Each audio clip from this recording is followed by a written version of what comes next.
معزز سامعین اکرام، السلام علیکم ورحمۃ اللہ تعالی وبرکاتہ۔ الصلاۃ والسلام علیک یا رسول اللہ وعلی آلک واصحابک سیدی یا رسول اللہ صلی اللہ تعالی علیہ وسلم۔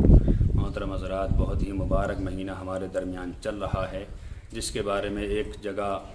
تفسیر روح البیان میں حضرت علامہ اسماعیل حقی رحمۃ اللہ تعالی علیہ لکھتے ہیں کہ یہ رمضان شریف وہ مبارک مہینہ ہے کہ اللہ کے نبی صلی اللہ تعالی علیہ وسلم نے ارشاد فرمایا کہ اس ماہ میں نفل کا ثواب فرض کے برابر کر دیا جاتا ہے اور فرضوں کا ثواب 70 گنا بڑھا کر دیا جاتا ہے۔ اور آگے حضور فرماتے ہیں کہ جو اس ماہ میں مر جائے اس سے قبر کا حساب کتاب، سوال و جواب منقطع کر دیے جاتے ہیں، یعنی وہ انسان قبر کے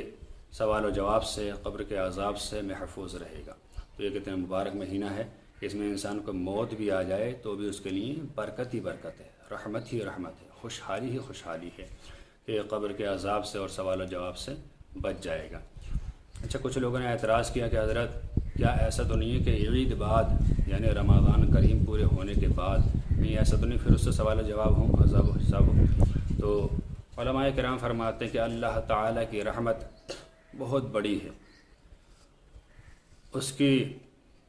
مرضی ہے، لیکن اللہ تعالیٰ کی رحمت سے امید یہی ہے کہ جو انسان رمضان شریف میں مرے گا، جب تک قیامت آئے گی، جب تک وہ سوال و جواب سے، عذاب و حساب سے بالکل محفوظ رہے گا۔